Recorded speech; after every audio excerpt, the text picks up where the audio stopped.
going to talk about complex roots, complex zeros.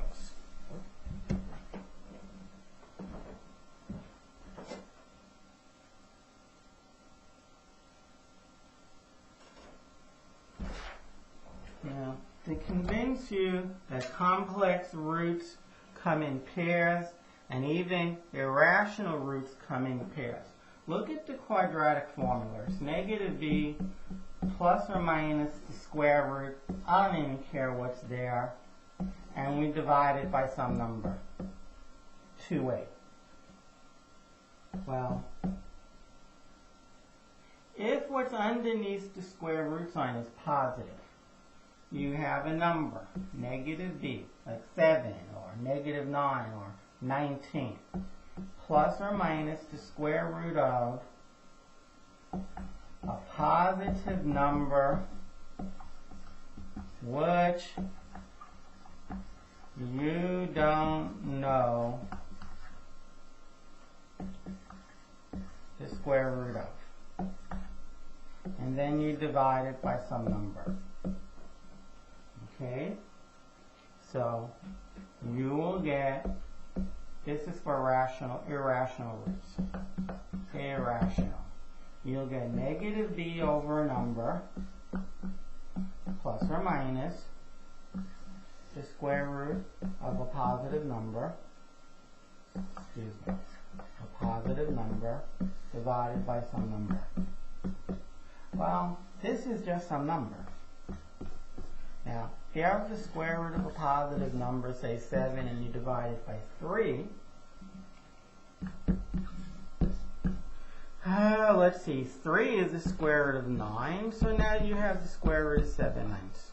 That is, you have plus or minus the square root of a positive number.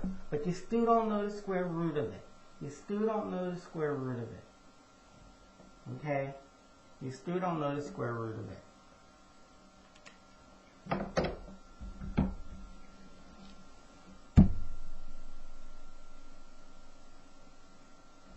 So, what you always get is some number plus or minus the square root of a positive number. That is, you get a plus the square root and you get a minus the square root. For example, 7 plus the square root of 17 and 7 minus the square root of 17.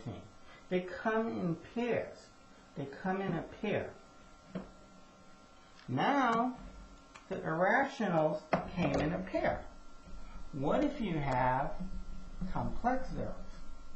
Suppose you have complex. That changes things a little bit. That changes things a little bit.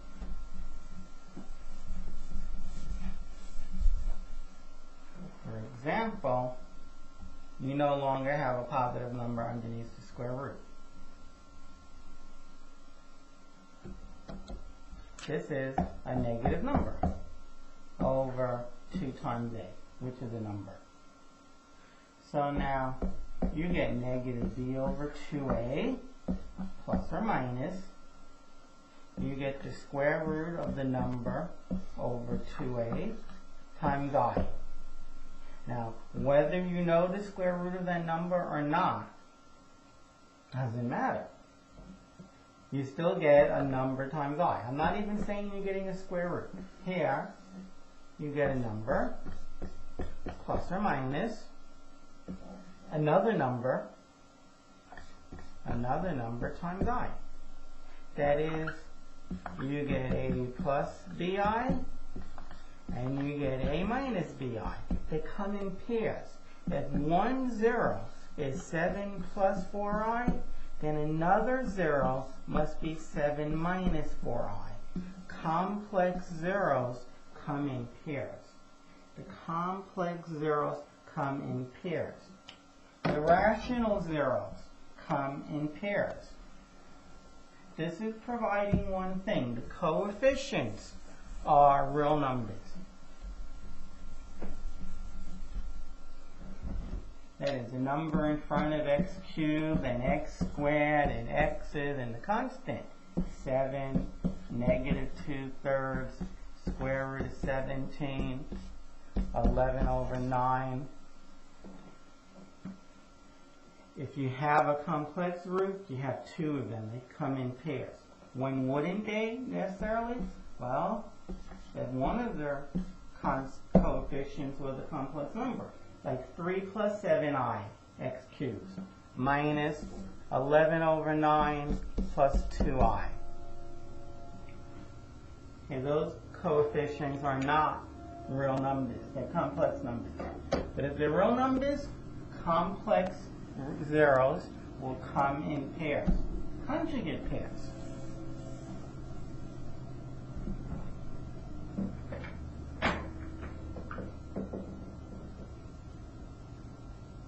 So, somebody asked you to find all the solutions to this.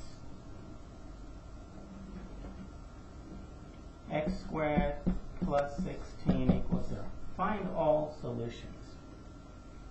Well, you bring the 16 over as negative 16, you get x squared is equal to negative 16. Now, if x squared equals any number, then x is equal to plus or minus the square root of that any number.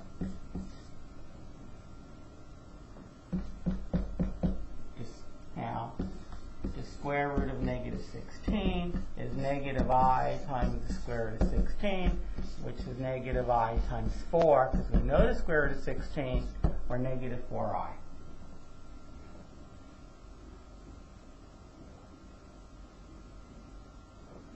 Okay, negative 4i, but it doesn't matter. It's still plus or minus 4i, because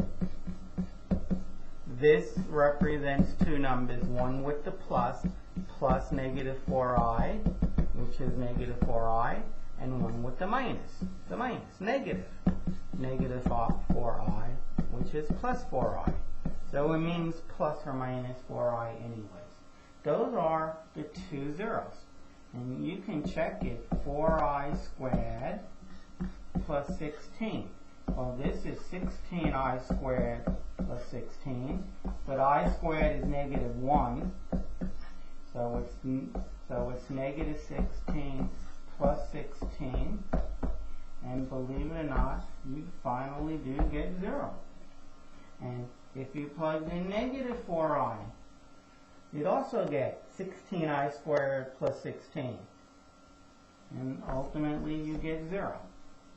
And since the highest power of x is 2, you should get 2 zeros. And we did. Sometimes the zeros are repeated. So you may only see 3 zeros, but there's really 5. That'll come up in a little bit.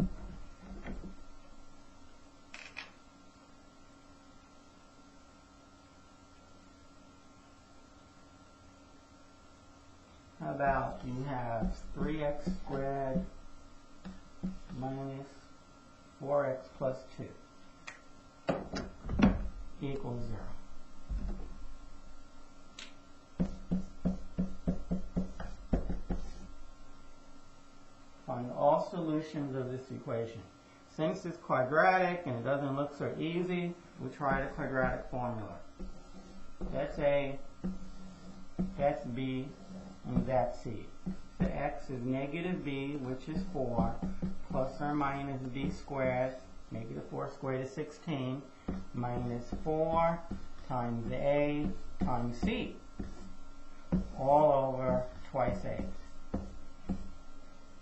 So we get 4 plus or minus the square root of some stuff over 6.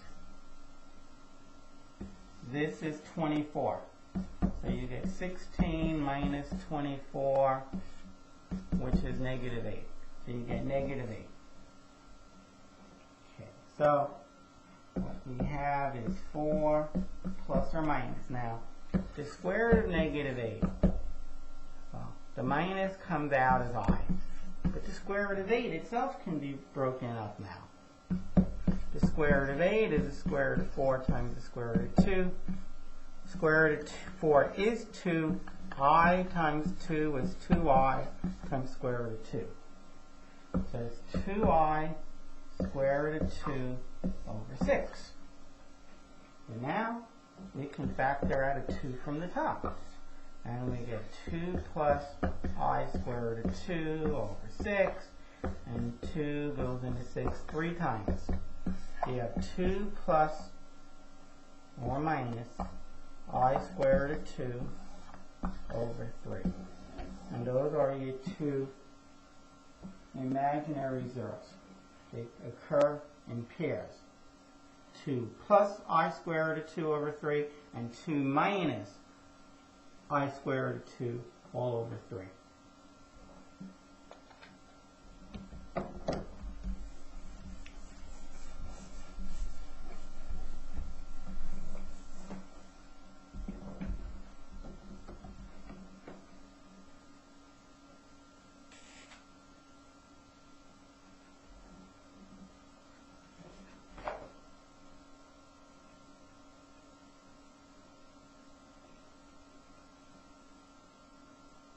Looking for a good one.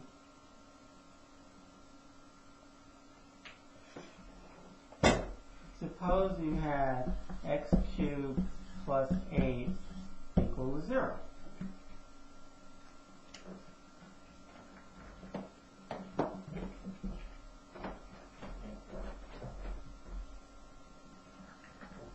If you bring the 8 over,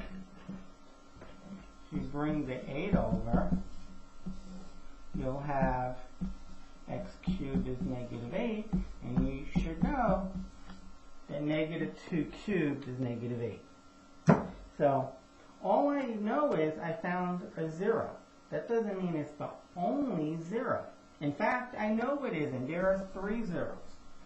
So what we learned is x cubed plus 8 is x minus that number, x plus 2 times something else. But we know how to do that. That's a division problem. It's asking what's x cubed plus 8 divided by x plus 2. Okay, what goes in here is the answer to x cubed plus 8 divided by x plus 2. Well, I know how to do that division. I make that 0, so that forces x to be negative 2, and then I do synthetic division to the numerator. 1x cubed, 0x squared, 0x's, the constant is 8. Negative 2 times 1 is negative 2. You add, you get negative 2. Multiply it by negative 2, you get 4. You add, you get 4. Multiply by negative 2, you get negative 8. And there is a remainder, which is 0. So we now know that this is x squared minus 2x plus 4. X squared minus 2x plus 4. And of course, x plus 2 times this equals x cubed plus 8. But that's exactly what I was just talking about.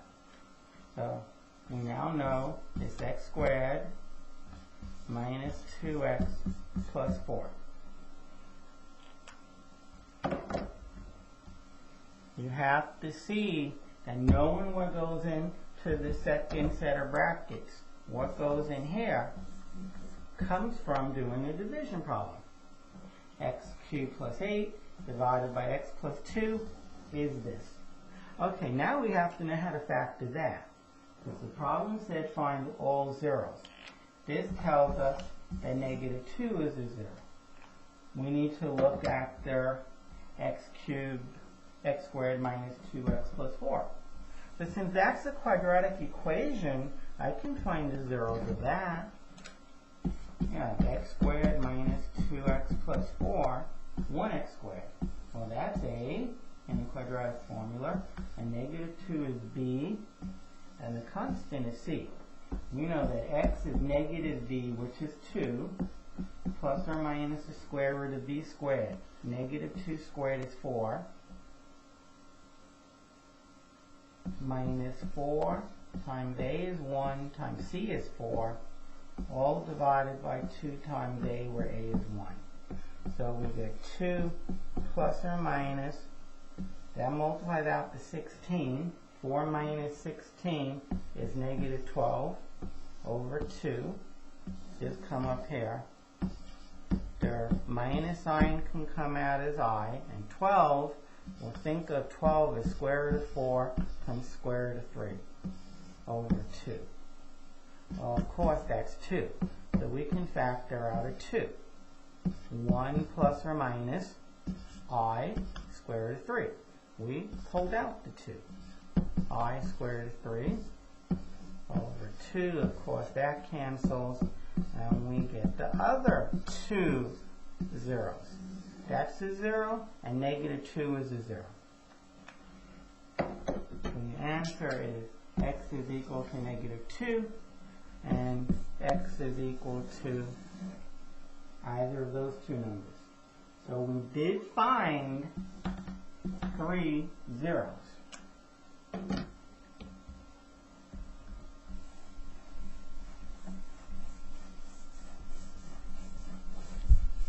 Sometimes the zeros, there are double zeros. For example, if you had x squared minus 4x plus 4 is 0. Well, if you factor that, you'd realize it's x minus 2 squared equals 0. So the only answer is x is 0. I meant to say x equals 2. But is it exactly x equals 2? For example, isn't x minus 2 squared? Isn't that x minus 2 times x minus 2 is 0? So we get x is 2 and x is 2. So 2 came up as a 0 twice. It's said to have multiplicative of 2. The multiplicative of negative of 2 is 2 because it came up 2 times. And it didn't come up 2 times because it was 2. I guess I should have had something that equals that. Like x squared minus 6x plus 9 equals 0. If you factor it, you get x minus 3 squared equals 0. That is x minus 3 times x minus 3 is 0. So one root is 0, and the other root is 0. I meant to say 3. They both are 3. The multiplicative of the root 3 is 2, because it came up 2 times. You can write polynomials where it comes up 10 times. Just start off with x minus 3 to the 10s and other stuff. X plus 2. The zeros are 3 and negative 2. The multiplicative of the root 3 is 10 times. The multiplicative of negative 2 is 1. So sometimes it may not look like if the highest power is 2 or 4 or 19 that you're really getting 19 zeros. Well, you are. You missed out on the multiplicativeness. You didn't count the double and triple roots.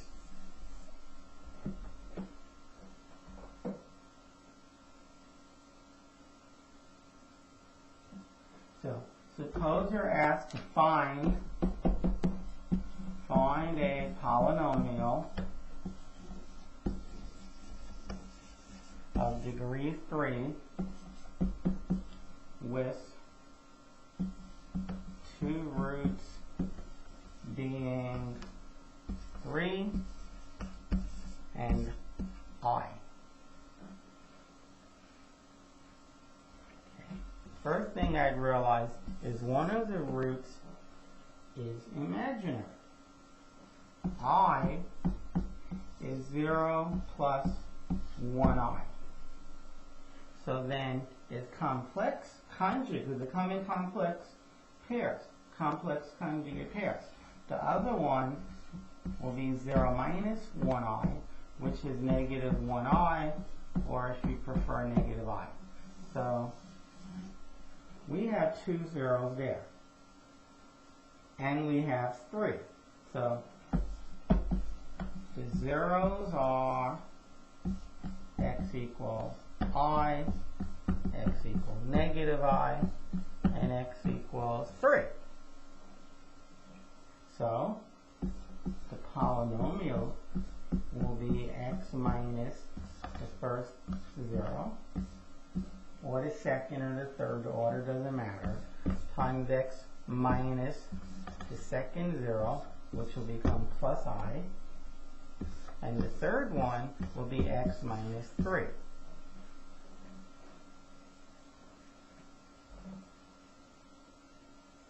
Well, coincidentally, these are complex conjugates. So we'll get x squared plus I squared plus 1. That's understood to be minus 1I and plus 1I.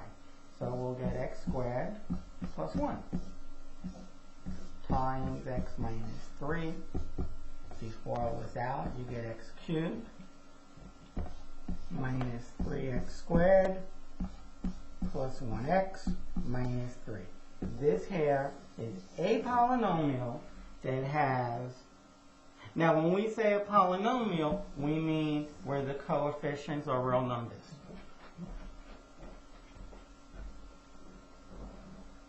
So we just wrote down a polynomial that has exactly, is of degree 3.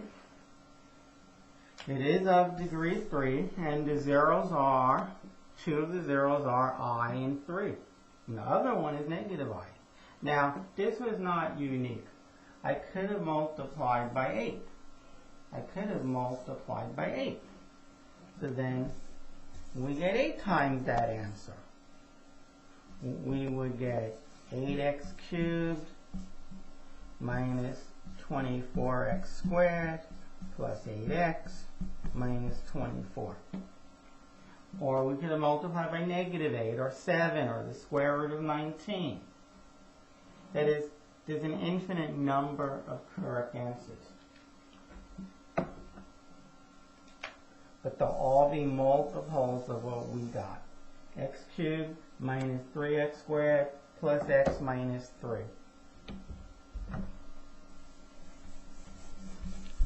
What I just said would divide evenly into any other correct answer.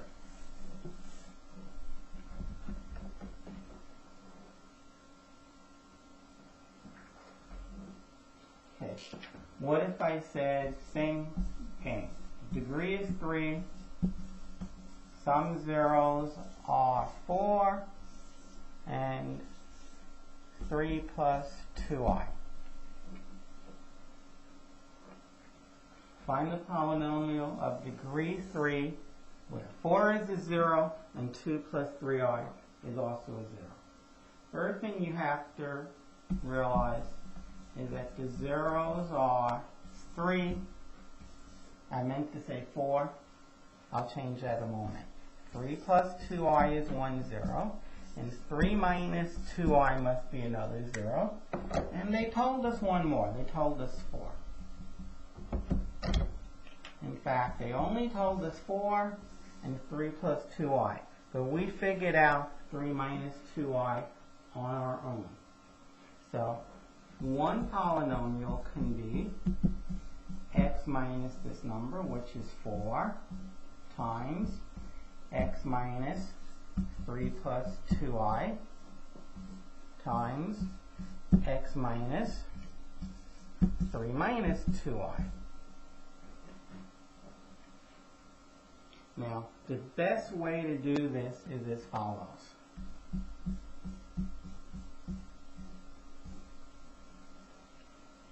What's in this bracket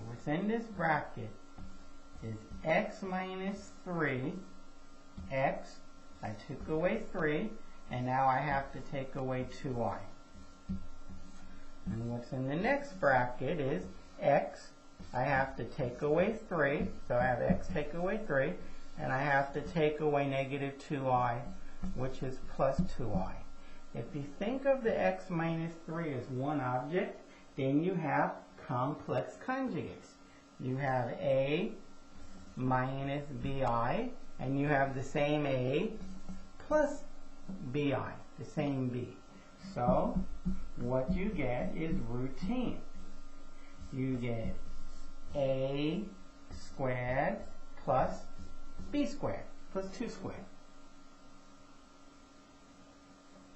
Think of this as a, think of that as minus, think of 2 as b, I. This is the same a, this is a plus, that's the same b, and that's I. A minus bi times a plus bi is a squared plus b squared. So we get a squared plus 2 squared. B is 2. 2 squared. Okay, let's clean this up a little bit. You have x minus 4 and x minus 3 squared is x squared minus 6x plus 9 plus 4 more. That is, we have x minus 4 times x squared minus 6x plus 13. 9 plus 4 is 13. Coming up here, if I distribute the x first, x times x squared is x cubed, x times minus 6x is minus 6x squared, and x times positive 13, positive 13x. Now I'm going to distribute the negative 4. Minus 4x squared minus 4 times negative 6x is plus 24x, and negative 4 times 13 is negative 52. When I do this arithmetic, I get x cubed minus 10x squares plus 37x's minus 52. Minus some silly error. It is a polynomial of 0 of degree 3, and minus some silly error, 2 of the zeros are 4 and 3 plus 2i. And we even know the third one.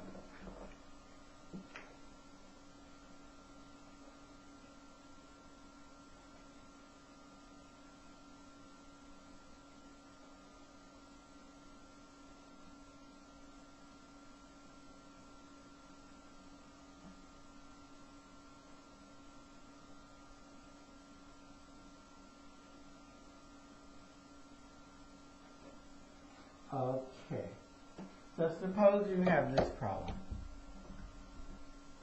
Find the polynomial of degree 4 that has the given zeros.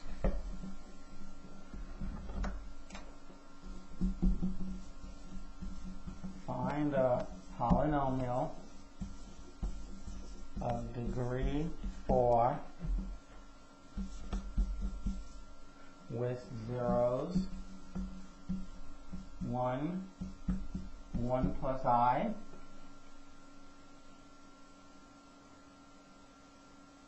and the 0, 1 has multiplicative 2.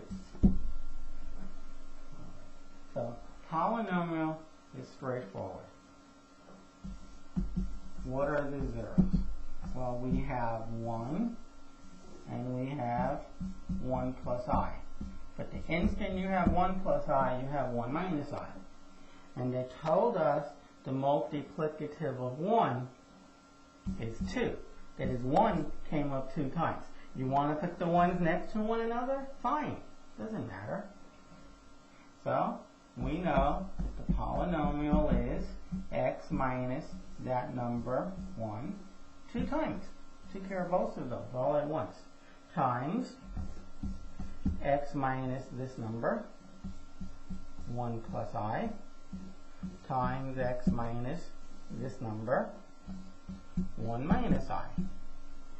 So this becomes x minus 1 squared times, we should think of this as x. I have to take away 1, and I have to take away positive I. That is, I take away I. Remove the parentheses. I have x, and I have to take away 1, and I have to take away negative I, which means I add I. And every time, what's going to happen is something really neat.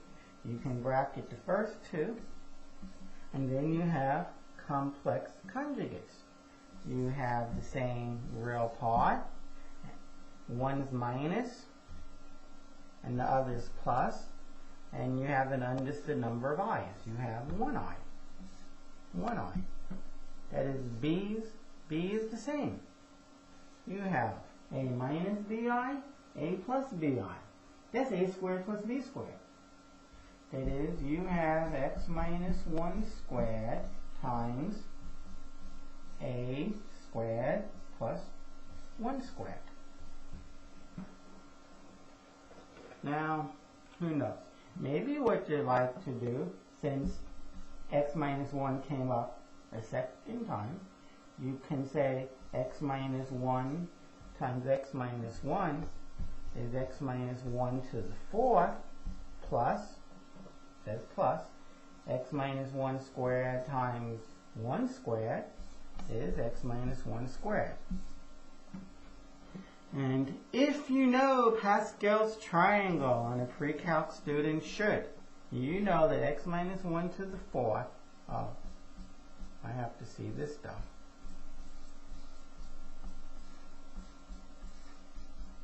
Is x to the 4th minus 4x cubed plus 6x squared minus 4x plus 1. That's x minus 1 to the 4th. That's this. And x minus 1 squared is x squared minus 2x plus 1. And if you add these, you will finally get your answer. 7x squared minus 6x plus 2. Here is a polynomial that has 1 as a root 2 times, and also 1 plus I and 1 minus I.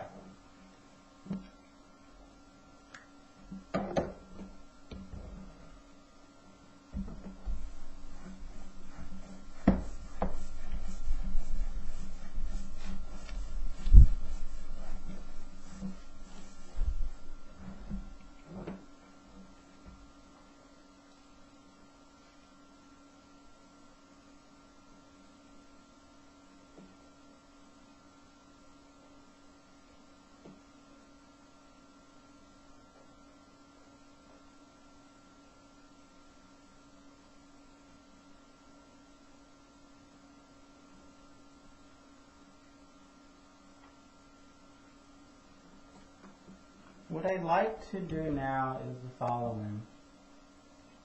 Ooh, that was nice.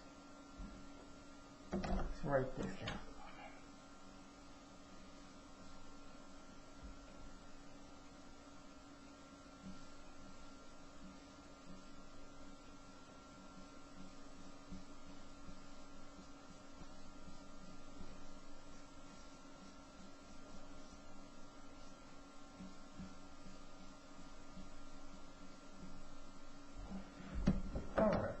So, suppose I give you this polynomial.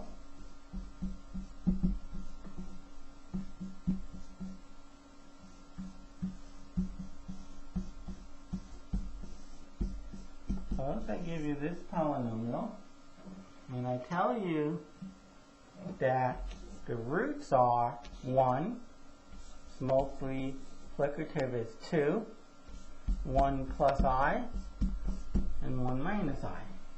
I claim that those are the zeros. Convince me. That is, prove that those are the 4 zeros.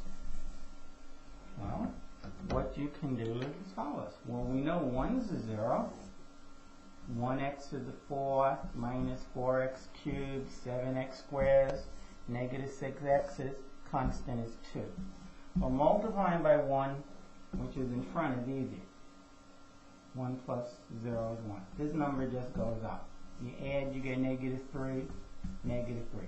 Because negative 3 times the number in front is still negative 3. You get 4, you bring it up. You get negative 2, you bring it up. And yes, you get 0. That tells me the following. That p of x, which we know to be x to the 4th minus 4x cubed plus 7x squared minus 6x plus 2 is equal to x minus 1, because I plugged 1 in, times this here, which is called the discriminant. It's 1x cubed minus 3x squared plus 4x minus 2. Okay. Now, the multiplicative of 1 was 2 times. That is, 1 must also be a 0 of that part as well. Let's try it. 1x cubed negative 3x squared plus 4x is minus 2. 0. Again, we're multiplying by 1, which is easy. Just bring up the number. Just bring up the number. You get 2. Bring it up. Add. Get 0 again. That tells me that we have x minus 1. Now when we factor that second bracket, we get x minus 1 times x squared minus 2x plus 2. X squared minus 2x plus 2. So yes, 1 came up 2 times. Now we have to find the zeros of the x squared minus 2x plus 2. One way of doing it, of course, is using the quadratic formula. But we can use synthetic division. We're checking to see if 1 plus I is a 0. And 1x squared minus 2x plus 2. Okay, I like to add a 0. Add, I get 1. This times 1, of course, is 1 plus I. You add that, you get minus 1 plus I. And then you multiply these two. 1 plus I times negative 1 plus I. Well, 1 times negative 1 is negative 1. 1 times I is plus I. Positive I times negative 1 is negative I. Coincidentally, that cancels. And positive I times positive I is positive I squared, negative 1. But plus I squared is negative 1. And please, 1 minus 1 is 0. Since that's not 1, it's negative 1, we won't get 0. We get negative 2. And when we add, bingo, we get 0. Okay, so we show that 1 plus I is 0, 0. Let's try 1 minus I.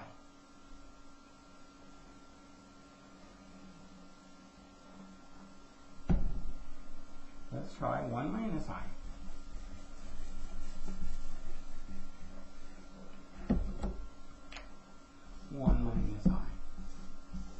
You add, you get 1. This times 1, namely 1 minus I goes there. You add, you get negative 1 minus I. You multiply those two and put the answer there. Well, 1 minus I times negative 1 minus I, well, that's negative 1, and that's negative I, and this product is plus I, and this product is plus I squared. Negative I plus I cancel. You get negative 1. Plus I squared is negative 1. You get negative 2. And yes, you get 0. So 1 minus I was a remainder. You can definitely do synthetic division using complex numbers. Find complex zeros.